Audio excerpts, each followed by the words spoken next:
Trump loves strong people.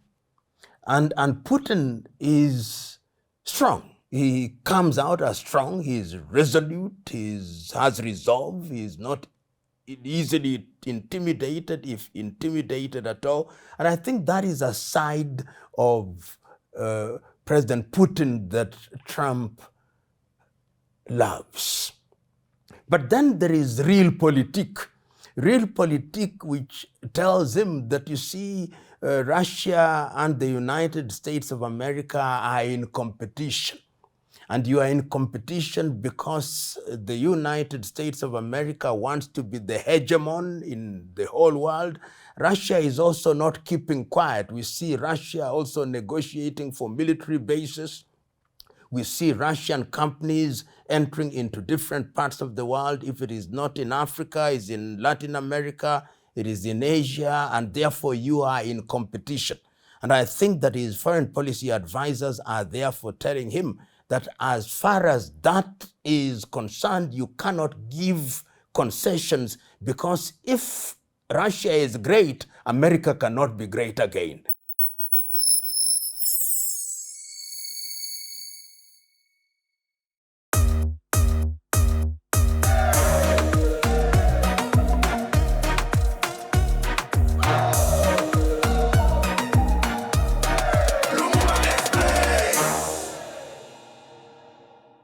You know, when one talks about Donald Trump, particularly as we remember that the 20th day of January 2026 marks his 1 year in office, it wakes up many things.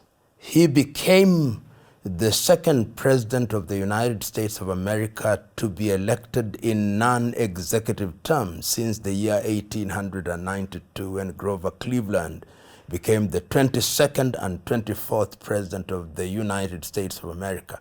Trump is the 45th and 47th president of the United States of America.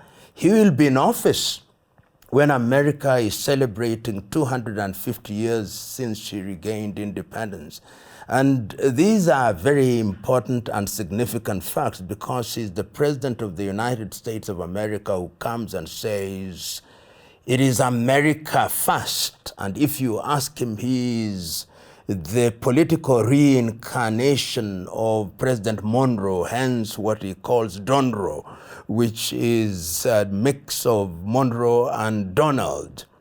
And that has given birth to what we call Make America Great Again. Those who listen to him keenly and listen to him during the campaign period describe him as the most transparent president that America has ever had. And they are saying he's doing exactly what he said he would do. But in the interpretation of many, that meant that he would be a little bit more inward looking. And in many cases, one may argue that that is what is happening. And let us assess a number of issues. Number one, he started by telling the NATO members that you've been eating free lunch for too long. Pay a little more for your defense. It then increased to 5% expenditure. He told them that there was a beautiful big ocean between Europe and the United States of America. He told them that NATO is an organization that has lost its true value since its creation in 1949, perhaps not in so many words. And you can see what one may call a verbal civil war within NATO. Verbal in the sense that the President of the United States, Donald J. Trump, has said, for the sake of the safety of the Western Hemisphere, we must now take Greenland by hook or crook. And he said, we are going to take it either by force or by acquisition. And it's not lost on me that when he was talking about taking over Greenland, the person that he selected as his pointsman is the governor of Louisiana. And that is a similitude because Louisiana was acquired from the French And he's saying, in the same manner, we are going to acquire Greenland. And that gives birth to a number of questions. If Denmark is a member of NATO as she is, and if indeed, even as we speak, there is American military presence in Greenland, what is the sudden appetite for acquisition of Greenland? The argument is, if we don't get in, then the Chinese and the Russians will get in. But is that a reason or simply an excuse and a justification for the intended takeover? And that has led, of course, to the shuttle diplomacy between Washington and Copenhagen. The end of it has yet to be seen, because we have seen letters being written to NATO members telling them that if you don't acquiesce to this acquisition of Greenland, then we are going to impose tariffs. And you will remember, and all of us will remember, that tariffs is the chosen weapon that has been used by the Trump administration to intimidate at times, to scare at times, and at times to get people to get into the negotiation table. How the Greenland scenario pans out is a matter of speculation. But I have no doubt in my mind that what we'll see is an attempt by the European powers to ensure that there is an arrangement and an agreement that is favorable to the United States of America. Because without the United States of America, Europe is so weak and vulnerable that they cannot afford the luxury of having a United States of America which is hostile to Europe as we know it. You know, when history is written and you ask the experts, it will be said of Donald Trump that he is neurodivergent, to mean that the way he sees and deals with things is not normal or not in keeping with the ordinary trajectory. And that is why when he was asked in matters global, what is the thing that controls you? And he said, it is my morality that defines for me how I deal with the world. And that reminds me of a statement that was made by a French king, King Louis XIV, when he was asked, and what is the state? He said, l'État, c'est moi, I am the state. And Donald Trump is effectively saying, I am the world. Because I am the world must pander to what I do and say. And you can see this very interesting trait in a number of ways. He tells the world, I'm the one who deserves the Nobel Peace Prize. I've stopped 8 wars. But if you check very keenly, those wars, beyond the paper that they have been written on, the stoppage, the wars are alive and well. The conflict is alive and well in Congo. The Russia-Ukraine war is alive and well. Gaza is alive and well. Syria is alive and well. The wars are alive and well, but he's saying, I have stopped them. And then what does he say? I deserve the Nobel Peace Prize, and browbeats the winner of the Nobel Peace Prize, Maria Machado, to actually hand over the certificate to him, and he receives it. Very unusual. And during that same period, you see a very interesting thing.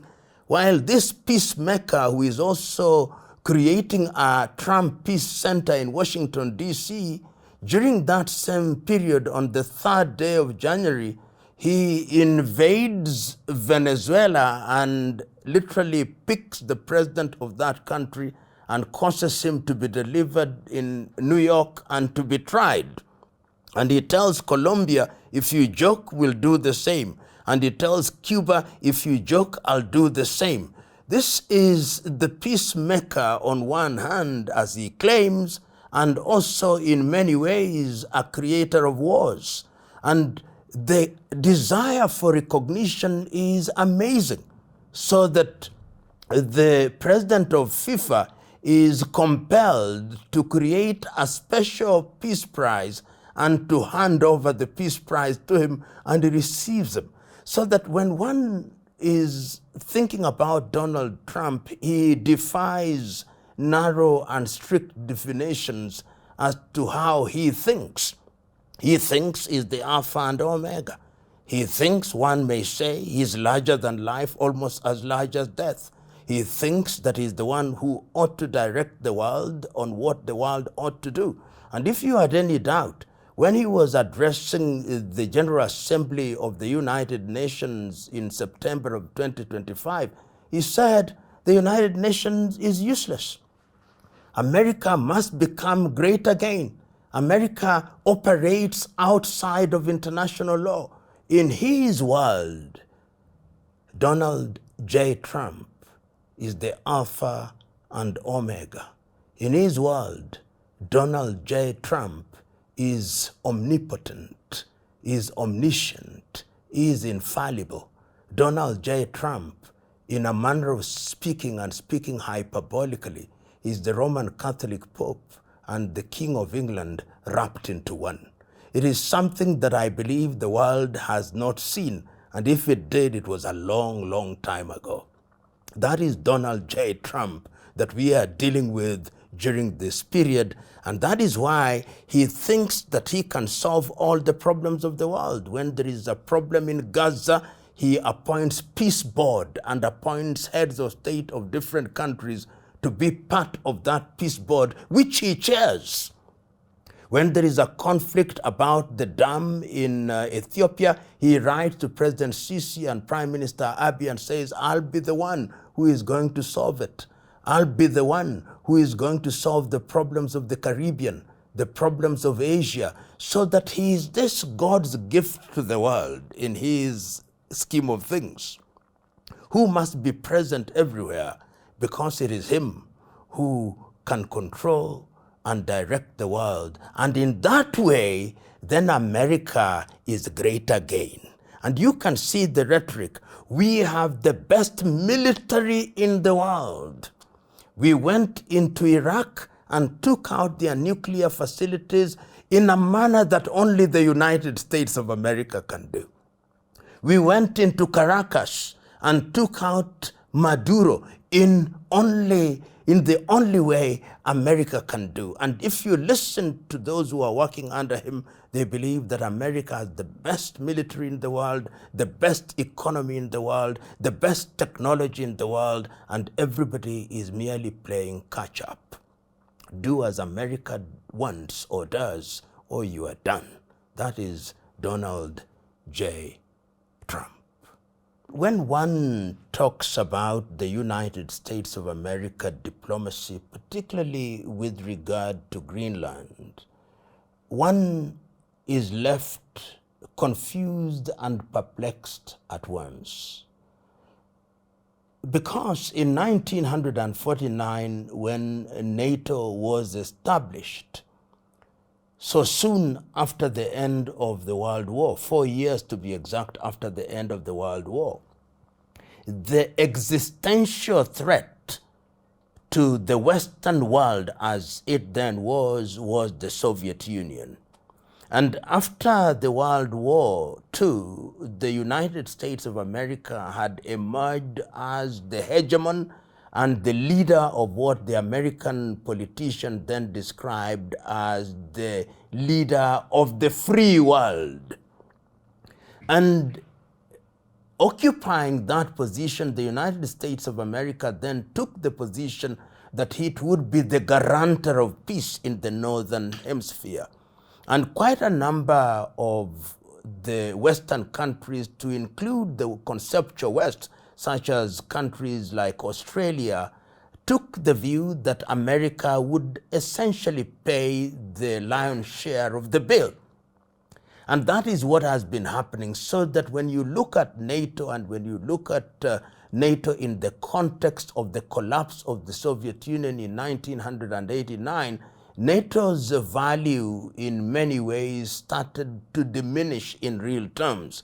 Of course, Russia then became the power that inherited what was seen to be the preeminence of the Soviet Union, and China also But NATO did not have the kind of threat, or so they believed, that they thought they heard immediately after the World War II.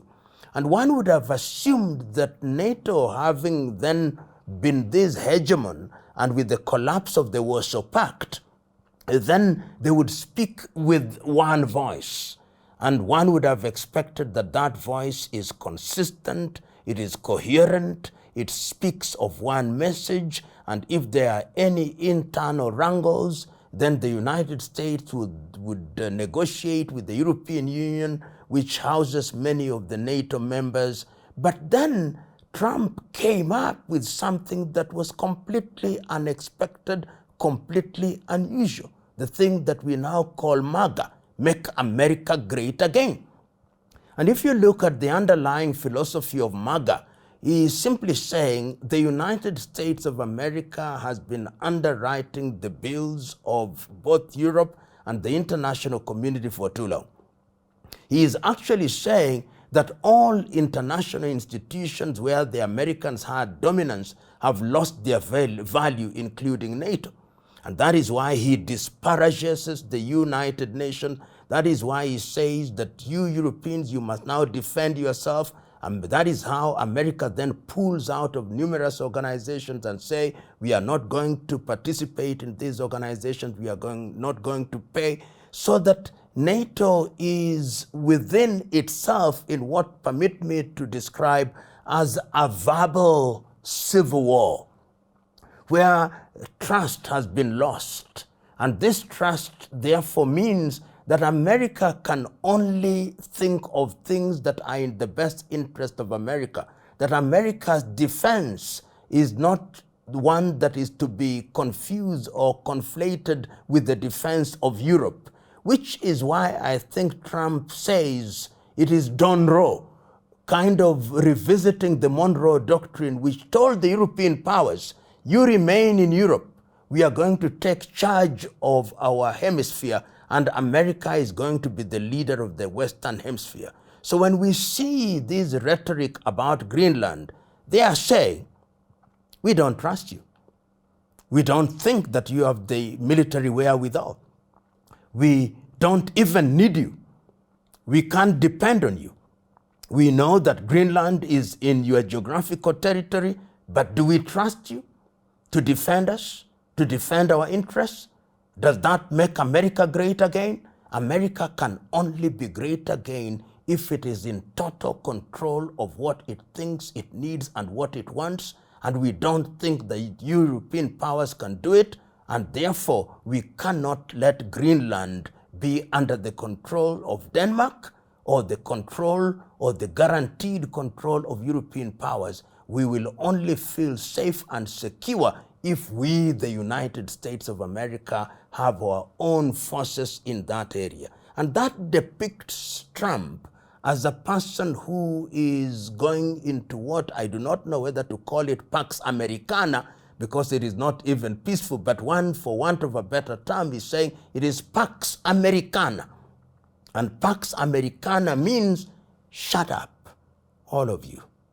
There is only one voice that is worthy of being heard and worthy of being listened to. And that is the United States of America. But it's not even the United States of America. It is the voice of Donald J. Trump. Donald J. Trump, who is only governed by a sense of morality, as he says. Donald J. Trump, who operates outside of international law, however defined. And therefore, when I want Greenland, I get it. When I want Gaza, I get it. It becomes my Riviera. So you can see an individual who has arrogated to himself the monopoly of power, knowledge, and wisdom. And he believes in this regard he cannot be stopped. Can Europe afford the luxury of confronting him? No. They do not have the nuclear firepower. They do not have the conventional military firepower to dare to confront the United States of America.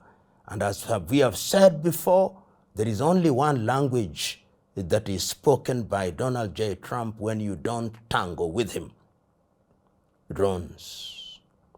tomahawks, ballistic missiles. And if you joke, remember we have a nuclear button. We can decimate you. So it is not just gunboat diplomacy. It is gunboat diplomacy that is also attended to by possibility of military action. And I think the Europeans don't want to get into that state. They may raise the decibels by saying, we will confront the United States of America, but when the road meets the rubber, I think their tails will be between their legs. On the question of Greenland, there are several scenarios, and I want to imagine that when Trump is sitting with these advisors in the Oval Office, these are the scenarios that they build. Scenario number one, and the best case scenario, let them sell Greenland to us. Scenario number two, let them lease Greenland to us for an unlimited period of time. Scenario number three, we enter into a long-term negotiation with them that saves their face, but is essentially a sale of Greenland to the United States of America. Scenario number four, we simply go there with our military. We may not say it is a takeover, but we are there and in effective control. Scenario number five, we simply take it over and see what they can do. So that is, I think, the scenario building that is going to play out and that is playing out, and that ultimately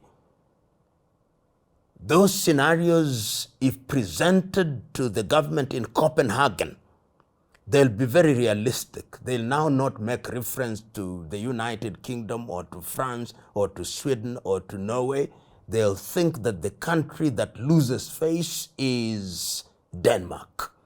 And I think when the chips are down, the Danes are going to negotiate. And I think there was a bipartisan meeting that took place in Copenhagen with representatives of the both houses of Congress, and they were saying, we will respect Copenhagen's decision and we'll do that which is in the best interest. We have a saying in my mother tongue that the rat bites you and also blows that which cools you. And I think Americans are doing that. In English, they call it carrot and stick. So they are using both the carrot and the stick. But ultimately, unless Trump makes a total change or takes a total turn, he's going to have Greenland one way or the other.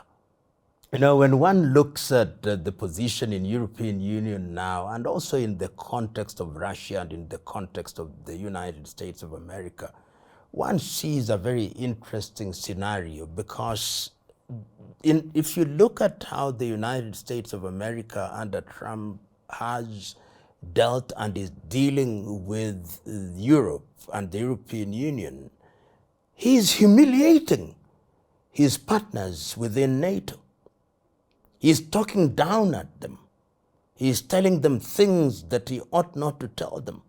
But somehow they accommodate the United States of America, perhaps because of the code that was created since 1949 and the belief that they are some kind of cousins and that there is this blood relationship. And I'm using the word blood very loosely to define the fact that they were on one side in the World War II. As regards Russia, I think there is a history there, because President Putin, despite his firmness, has always left this window that we can negotiate with the European Union. We only want certain guarantees, and those guarantees include, among other things, that you respect us. Number two, that you don't expand to the east, that you don't allow a country in our proximity like Ukraine to be a possible launch pad for weapons that would threaten Russia. And he says, I'm ready to negotiate with Russia. I'm ready to work with you. In any event, we are supplying you with gas. We in your neighborhood, so you are our geographical neighbors. But that notwithstanding, because of very subtle, sometimes not so subtle, American coercion, the rhetoric against Russia is a lot more rabid. So one does not even understand why you are rabid against somebody who is ready to accommodate you and who is not insulting you, but the other one who is insulting you, you are ready to really kneel and beg. But remember that there is something called the Stockholm syndrome. Perhaps this is the Stockholm syndrome that Europe is suffering from, that they have been so much detained and controlled and dominated by United States of America that they have grown to love the oppressor. So I think there is an element of Stockholm syndrome in the relationship between the European Union and the United States of America, that even in the face of abuse, in the face of humiliation, in the face of intimidation, they still come and say, you have dominated us, you have humiliated us, but you are still our brother. We still love you, love us back. That is the kind of thing that I see in this very unequal relationship. You know, when you look at the relationship between Donald J. Trump and European powers, particularly individuals such as President Macron of France, a few things stand out. Remember that Macron leads a country that was a major colonizer, a country that in the recent past has lost most of her former colonies, lost control in most of her former colonies. In the Sahel region, they have lost out, and its diplomatic significance in the world is reducing by the day. But it is a colonial power that still has hubris. Macron still thinks that this is the France of Napoleon Bonaparte. He thinks that this is the France of Charles de Gaulle. This is not that France. And therefore, when Trump is dealing with France, he sees it as the moon which lost its shine, and one that can't be ignored. And even when Macron says that he's not accepting the invitation of Trump, Trump simply says, but what can you do? You little France, you just lost your colonies the other day. What can you do? When push comes to shove, can you tango? Can you just with the United States of America? You cannot. You are struggling to regain your lost power and your lost territories. You can't. The United States is the United States of America. And you won't be surprised if in a short while you'll see President Macron in the Oval Office delivering a message with Trump next to him, saying how they have discussed and have agreed that the historical ties between France and the United States can never be compromised. There may be little disagreements, but France and the United States are joined at the hip. Who has the last laugh? Trump. You know, whenever I think about and look at the kind of relationship one may describe, for want of a better artistic definition, love-hate relationship between Russia and the United States of America, between Donald Trump and Putin, one wonders, and it defies even the scrutinizing minds and eyes of psychologists. Because one of the things that has emerged is that Trump loves strong people. And Putin is strong. He comes out as strong. He is resolute. He has resolve. He is not easily intimidated, if intimidated at all. And I think that is a side of President Putin that Trump loves. But then there is realpolitik, which tells him that, you see, Russia and the United States of America are in competition. And you are in competition because the United States of America wants to be the hegemon in the whole world. Russia is also not keeping quiet. We see Russia also negotiating for military bases We see Russian companies entering into different parts of the world. If it is not in Africa, it's in Latin America, it is in Asia, and therefore you are in competition. And I think that his foreign policy advisors are therefore telling him that as far as that is concerned, you cannot give concessions, because if Russia is great, America cannot be great again. So in that context, you can see the conflict and the confusing diplomacy that appears to govern the relationship between the United States of America and Russia. But because he does not want to cut the umbilical cord, if it exists, between Russia and the United States of America, there are many areas of collaboration. In the space, they are still collaborating. In areas where he thinks that Russia should have an interest, he still wants to see them as part of this big mega process in Gaza. So he wants Russia to be present there. But he also is doing that because, in my view, he wants to be seen as the major domo, the dominant power. I'm the one who invites people.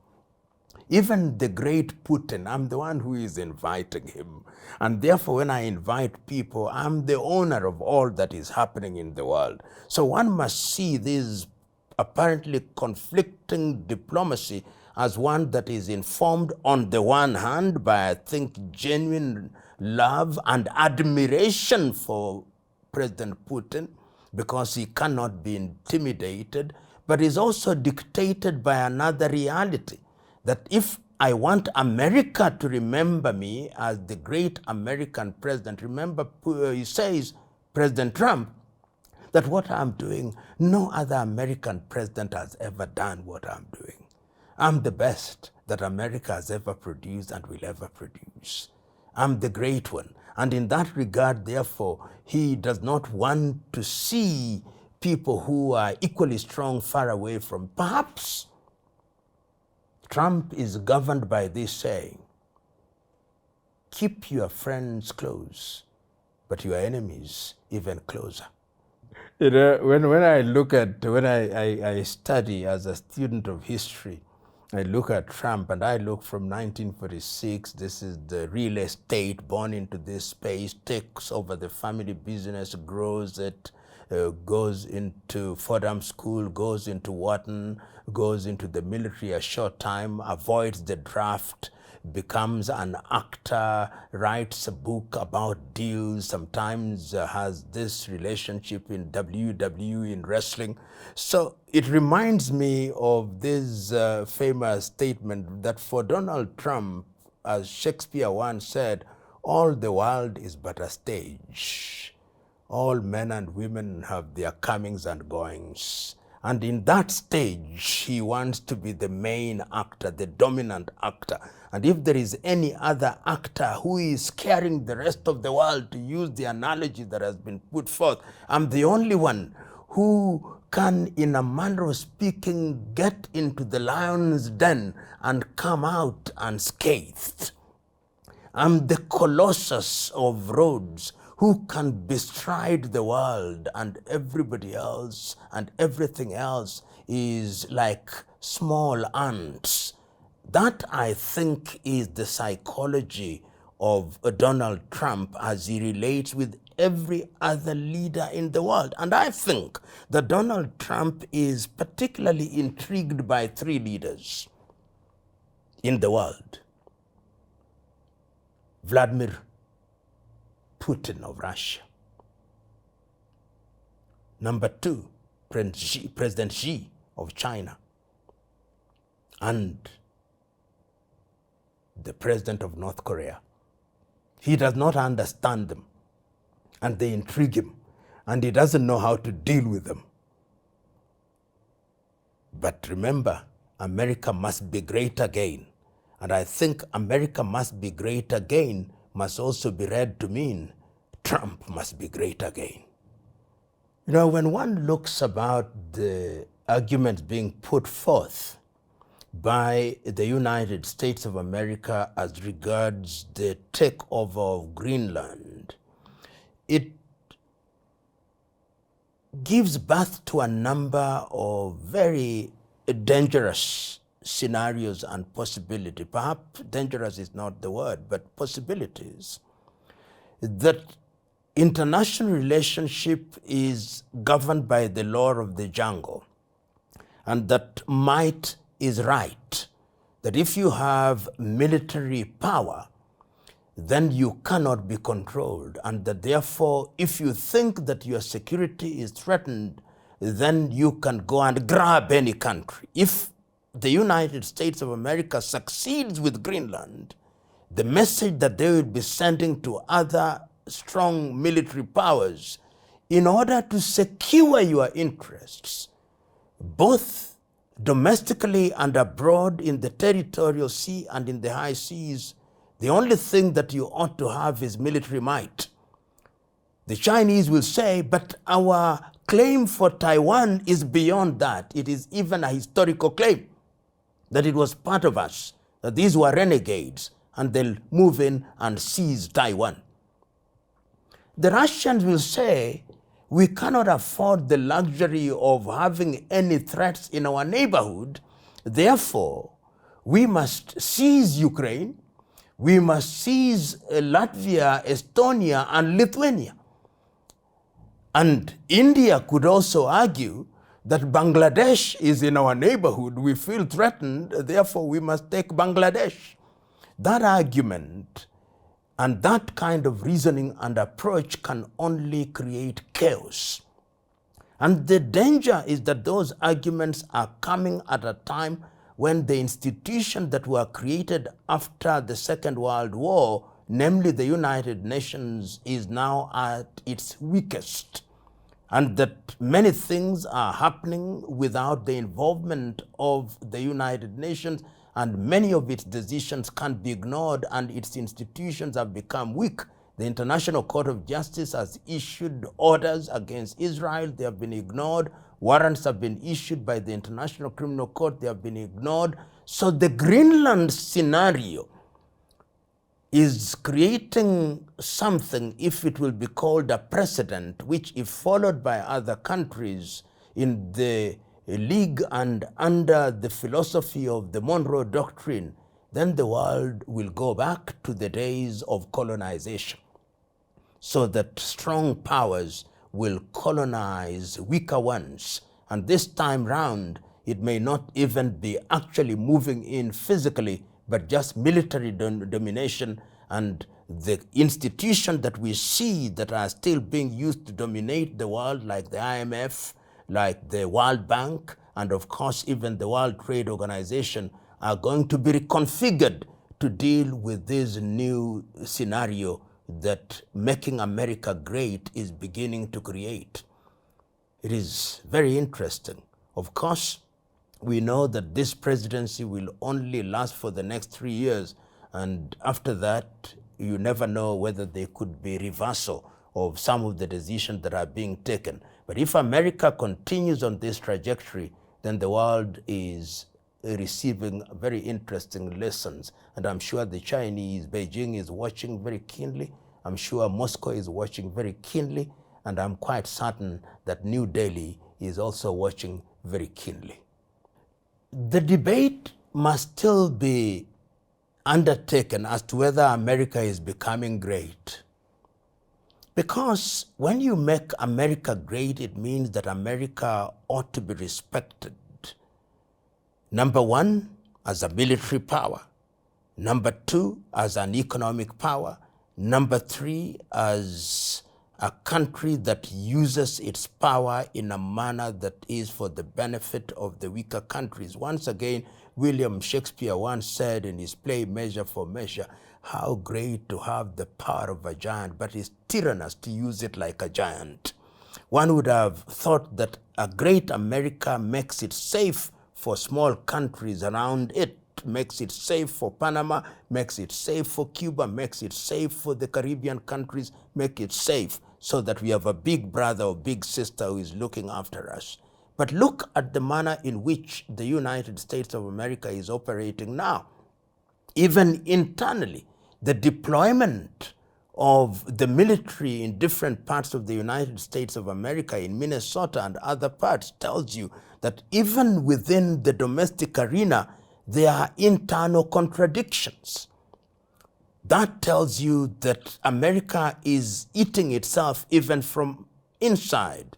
And when you go outside and you see demonstrations in the streets of Copenhagen, in the streets of London, in Germany and other places saying that Americans' MAGA means make America go away, then it tells you that there is something that is happening which is outside of the Trumpian script, and that the time is now for them to reflect. And one shudders to imagine if you had leaders who were as self-absorbed as Trump, so that they are able to say, we are going to do what we are going to do regardless. If President Putin were to behave in the same way, if President Xi were to behave in the same way, if President Lula were to behave in the same way, then you would very easily find yourself in a third world war. That is why you can see that what President Trump is doing is also possible because the other world leaders, to mean the leaders of the militarily strong countries, are very restrained. China keeps on repeating that our military is for defense. They keep on repeating that our nuclear is for defense. In other words, they are sending a clear message that we are prepared to play according to international rules. The same thing from Putin is simply saying the reason why I'm in Ukraine is because in 1990 you say not 1 inch more. Conversely, the President of the United States of America is saying that when I'm dealing with global matters, the only thing that determines or stops me is my own morality, and that where I operate, there is no international law, and if there is, it does not matter. Suppose everybody were to use the same rhetoric and to use the same approach, then it would be a dangerous scenario. And you've seen that rhetoric is the kind of rhetoric that has now put the Middle East and the Persian Gulf on tenterhooks, so that there is almost military mobilization in that area. And I'm sure that ballistic and other warheads are at the ready, only waiting to be switched on, because there is that Make America Great Again approach, which means nobody matters except the United States of America. When I listen to Trump the 45th, and how he talks about Joe Biden, he only thinks that Biden the 46th was a rude interruption, and that the 45th is an overpass or underpass or a smooth segue, if you may, into the 47th, so that is a continuation of what he had started. And in his mind, therefore, we are going to continue on this trajectory. And that is why he says, this is what was on our campaign platform. This is what we are implementing, whether you like it or not. And I think that we are going to see the drama again. Unless, of course, in the midterm elections, the Republican Party loses out dramatically. And if the Republican Party loses out dramatically, and yet there is yet another attempt to impeach him. Remember, during his first term, he was impeached but not convicted at the trial. If there is that possibility, then we will see calm down Trump. But if it continues on this trajectory and the midterm elections is not lost or won, then I think what will happen is that we'll see this drama up to the end of his term. There were people who are already beginning to suggest to Donald Trump that if you did not serve 2 consecutive terms, then you become eligible to run for office. But I think that has now been debunked. And I think he himself is on record as saying that this is his final term. But never say never. There may come smart Alex who will tell him, you are the 45th, you are not the 46th, you are the 47th, why can't you be the 48th? Those arguments may come, particularly if in the next 3 years the American economy improves and its ratings are at the high, I wouldn't be surprised if there are arguments saying, you are God's gift to the United States of America. You are the 45th, you are the 47th, be the 48th. But remember that he turns 80 in the month of June, the year 2026. Biology also has its way of slowing people down. When you look at the goings on in the world, you see Africa once again is at the dinner table. There is actually a new scramble for Africa.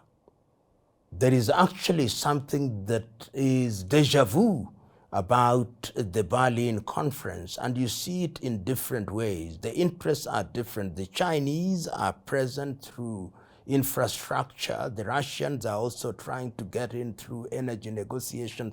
You see that in the Sahel. You see the British pretty much emphasizing on the organization called the Commonwealth. And I think you see those meetings becoming more and more frequent, entering into negotiations. You see the French getting even into countries that were not French colonies. In the year 2026, Kenya is scheduled to hold French-Africa meeting in Nairobi, Kenya. They are getting into those spaces. The Portuguese are not as active. And of course, the United States of America is present in almost every corner. What one therefore sees is that there is a scramble for Africa. And Africa, unfortunately, is not organized. You see, many African institutions are crumbling. The regional institutions such as the East African Community are just barking dogs, and they don't even bark loudly. ECOWAS is equally crumbling. SADC is crumbling. The Maghreb is not working as it should be. The Central Africa is not crumbling. Is crumbling. The other organizations that were continental, such as IGAD, are weak by the day. COMESA is weak by the day. Initiatives such as NEPAD are becoming weaker and weaker. And you see African countries are increasingly going into bilateral relationship with European countries and even with other countries. That is why you see bilateral negotiations on health, bilateral negotiations on things such as AGOA, bilateral negotiations with different countries, and if they are unilateral, is European Union against Kenya, European Union against Eswatini, the United States and Eswatini. And all these are telling you that Africa is really food for everybody. Unfortunately, she's been lulled into a false sense of security. And once again, history is repeating itself. The mother continent is being eaten alive. Her resources are being taken. And in this age of AI, one can imagine how our industries will be controlled remotely and otherwise. If Africa does not organize herself, and she had better, she will be recolonized. And therefore, the urgent call for Africa, let us organize. At one time I said that there is only 3 meetings that Africa should hold in Addis Ababa with 3 separate agenda items. Meeting number 1, what is wrong with us? Meeting number 2, what can we do about what is wrong with us?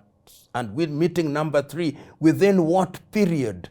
Africa must eliminate all borders, eliminate visas, begin to value add in her resources, begin to feed herself, and give practical meaning to Africa Agenda 2063 and Africa Continental Free Trade Area, and strengthen her relationship with friends of goodwill. If they do that, then Africa will begin to be recognized and consume what it produces. In the artificial intelligence space, Africa must begin to have things that it controls. It must begin to have industries. It must generate energy. It must use things that are going to liberate her. It must run away from the politics that creates conflict after every election, because without political stability, there is nothing that can happen. If Africa does not do those things, then Africa will be dominated, because an Africa that is conflict prone is an Africa that is easy to dominate and easy to exploit. This is the message that Africa must receive and implement. Otherwise, Africa will just remain in the domain in which she now finds herself, where people only do one thing, praying and fasting, and expecting that God in a very majestic way will come and rescue her. That will not happen. Africans must rescue themselves by rolling up their sleeves and exploiting their resources and collaborating with friends of goodwill where there is mutual beneficiation. Anybody who thinks that Trump is a madman is mad himself. There is a method to his apparent madness. It is calculated. There is a sense in which, whether you like Trump or not, there has been consistency in the manner in which he executes his agenda. What we call his unpredictability is actually his predictability. Within a short period, Donald J. Trump has become, if you may, and if you are not careful about which words you use, the king of the United States of America. It is only the king who does things and is controlled by his morality, and not just any king, an absolute monarch. He's neutered Congress.